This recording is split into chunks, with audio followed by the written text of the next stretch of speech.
Well, hey guys, it's Retro Dad. Last time we spoke, I was at 677 for my license set and I just got Wayne's World. That changed a lot. I know I said I wasn't going to buy any more, but I did. So a little more NES collecting? We'll talk about that after this.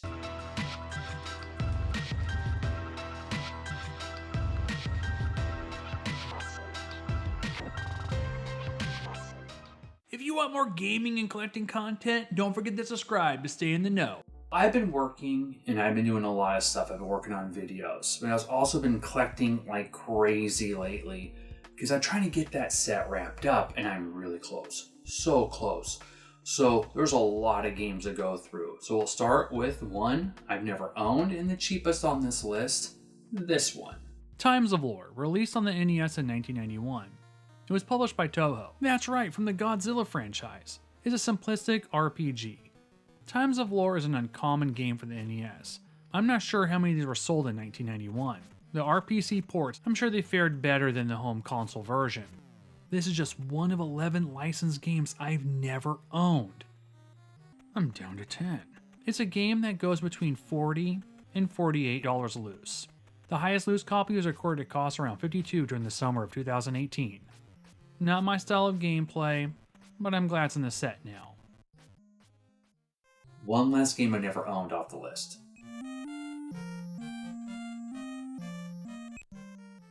I had this game originally in 2016. I always forget how unimpressive this game is. Motor City Patrol hit the US retail shelves during the winter of 1992. Published by Matchbox, it's sort of a botched Micro Machines type game, except you are a cop and there isn't much replay value. You can turn the siren and light on though. You need to protect the streets of bland USA. The real question, who's going to protect you from this not very entertaining game?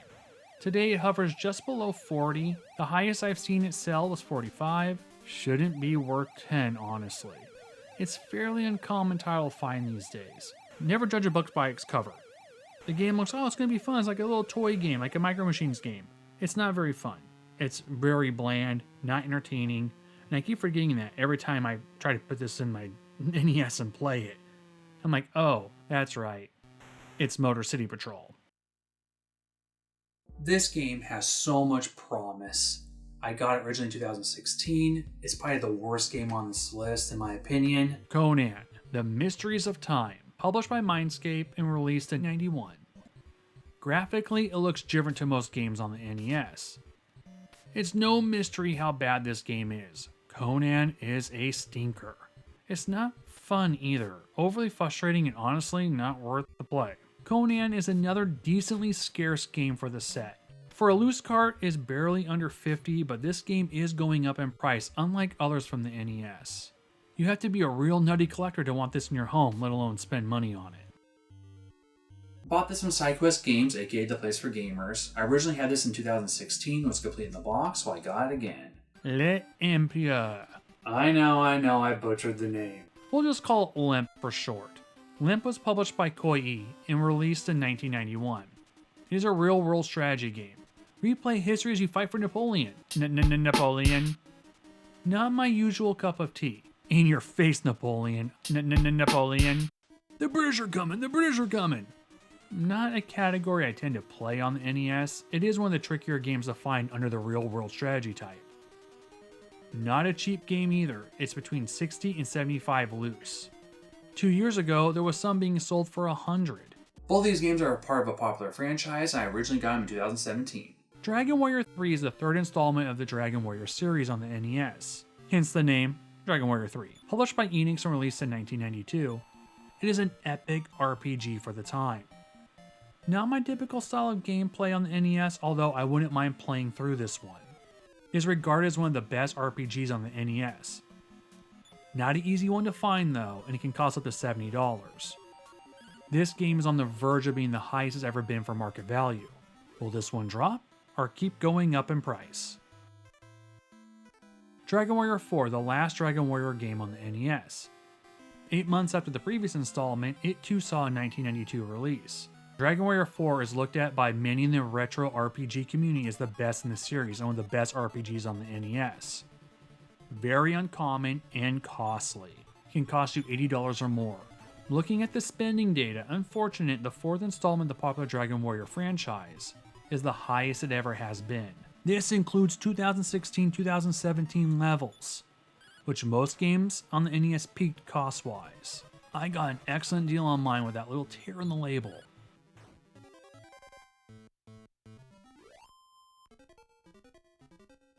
It's another RPG. I picked it up originally in 2016, well I got it again. Ghostline, a role-playing game from 1992. Published and developed by Kimco, the makers of Kid Clown.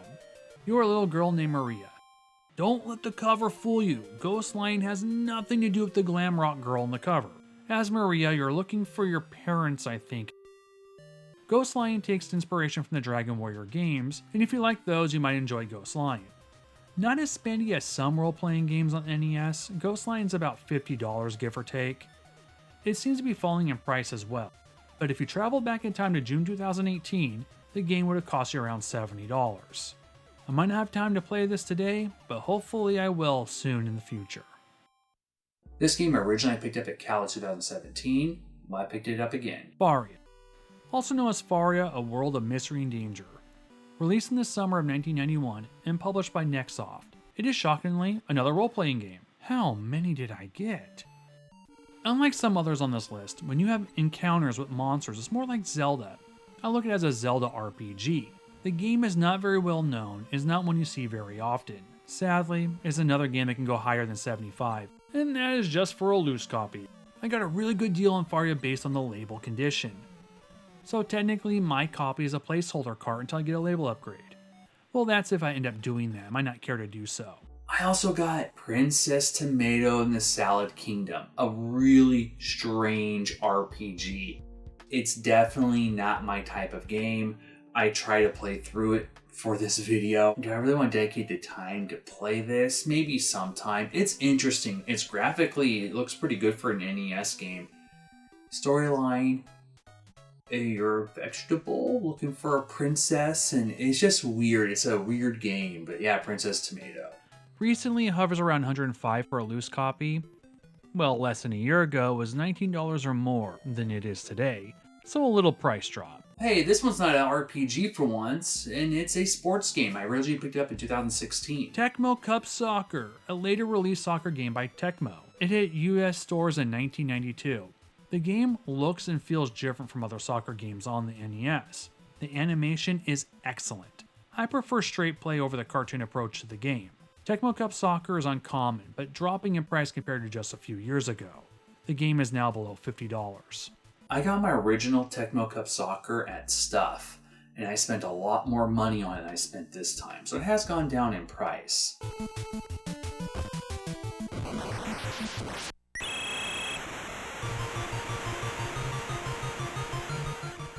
Well, I picked up Mario's Time Machine again. Mario's Time Machine was released in 1994, extremely late in the NES lifespan. Published by Software Toolworks, Mario's Time Machine was one of the last NES games I bought in 2017, before the big reveal. Graphically, it looks great. It's an educational game though, not very engaging for adults and probably kids as well. Not the most expensive game either, a loose copy just goes around $60 or $65. A few months ago it was just $50. It seems to drop and go back up to around $70 sometimes.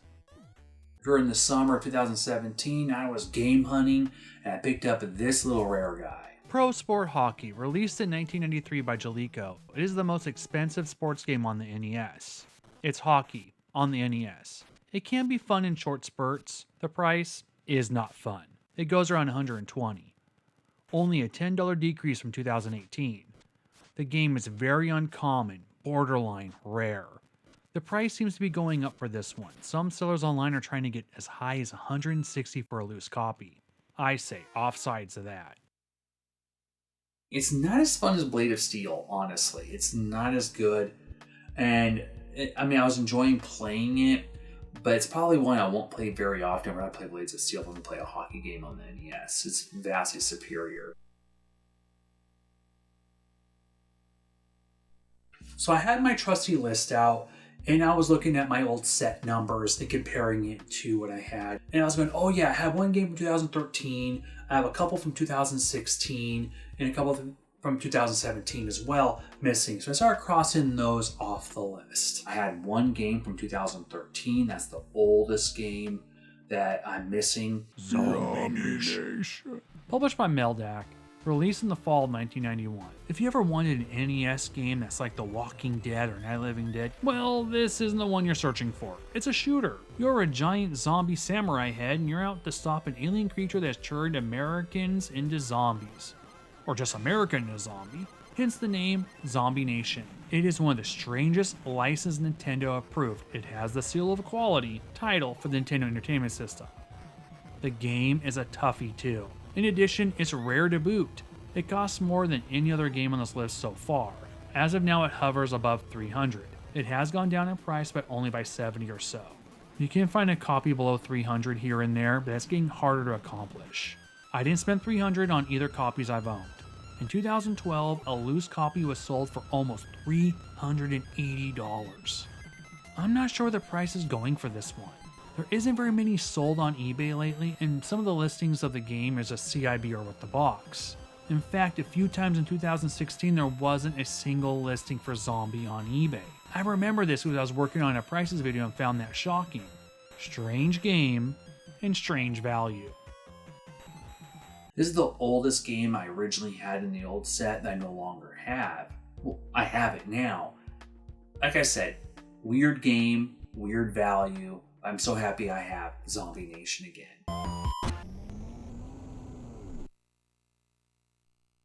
I know, a lot of games, a lot of pickups. It's been crazy so far. But here's the biggest. Never owned it, and I shot this 2 weeks ago, and here it is. Well, hey, kitties, it's Retro Dad. I'm wearing this mask, so to protect you and to protect me. Can't breathe. Ooh. Ooh.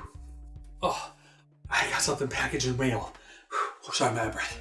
I'm just really excited here. Got something in the mail. I wanted to wait to open it up to show you guys. It's like deja vu again, but in here is not Panic Restaurant. I promise you it's something else. Well, let's open it up and find out. Oh, God, it's so beautiful. I got little Samson. Little Samson, the second most expensive retail game ever released for the NES, stating events being the most costly. Little Samson has been the #1 game I've wanted since 2012. So we're going to stop, hold on for a second while we're talking about Little Samson and explain what took me so long to get Little Samson. Well, it slipped through my hands several times. But I made a mistake back in 2012. I was on Craigslist, I was looking for NES stuff, and I needed an NES toaster model at that time, the first model. And someone was selling that in a stack of Nintendo Powers and some manuals. So I got home, started going through stuff, and lo and behold, there was Bubble Bobble 2's manual. And I'm like, whoa, I didn't have Bubble Bobble 2 at the time. And I was just about to get some expensive games. I think I just got DuckTales 2 and I was going to get Chip and Dale 2. And I was looking at, well, should I get Bubble Bobble 2 now? Because I have the manual, and that's one thing I was kind of contemplating. And I was looking at Little Samson too. Little Samson at that time was only $100. Well, Bubble Bobble 2 was actually over $200 at the time. Barely, just barely over 200. 220, I think I remember correctly. And so I had the manual. I'm like, hey, might as well get Bubble Bobble 2 now, and I'll get Little Samson, like a year later. Well, Little Samson shot up and continued to shoot up. Not that Bubble Bobble 2 didn't. Bubble Bobble 2 did, but not as much as Little Samson. Bubble Bobble 2 kind of stopped at a little over 300 and stayed there. Sometimes it goes below, sometimes it goes up. We'll talk more about Bubble Bobble 2 maybe another time. But Little Samson one kept going up. I remember when it was 500, I was like, whoa, why didn't I get this? And I just waited and got Little Samson. Well, I wasn't a fortune teller and I did not know. Yeah, that's why I got Bubble Bobble 2 over Little Samson back in 2012. Little Samson was published by Taito and released late in the NES lifespan. It didn't hit retail shelves until November 1992. The game plays like Mega Man in a few ways and also has elements from the first Turtles game. You get 4 characters with their own unique powers, strengths, and weaknesses. You can switch between them throughout the game. You have to unlock them first by playing their tutorial levels. There's Samson, the balance character. He shoots bells and climbs up walls and jumps side to side like Ninja Gaiden. There's the dragon, which can fly and shoot fireballs. By holding the attack button, the dragon can shoot a more powerful fireball.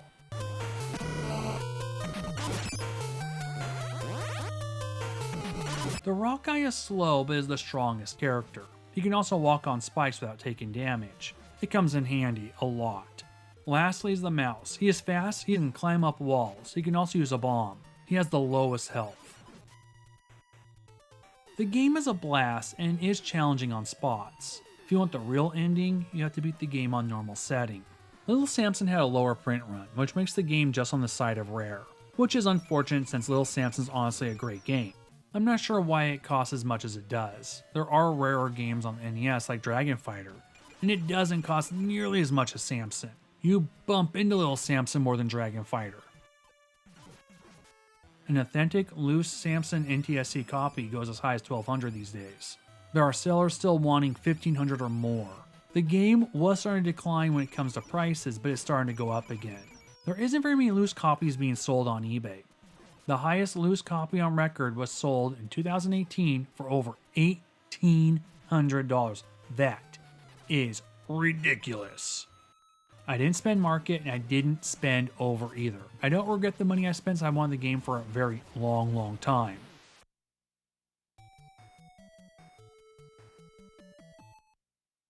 Now having Little Samson, the most expensive game I need is Dinosaur Peak. And I'm only 10 away from my licensed set. I cannot believe that. I'm this close to completing it. But no, ironically, I don't feel rushed to complete it. I got the #1 game I've wanted for a very long time.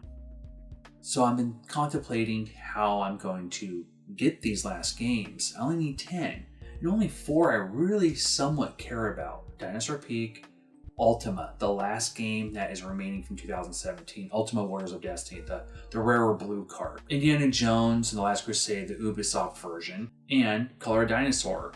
Not a very good game, but one I'm kind of interested in having, never owned it before. And then there's a lot of the Koei games and one Advanced Dungeons & Dragons game. But it's only 10 games away. Only one I've owned. And I've never been so close. Yeah, I can't believe I got Little Samson. I'm so happy about it. It's a great game, honestly. Is it worth the cost? We'll talk about that in another video. Well, guys, thank you so much for watching. Have fun. Go game. See you later.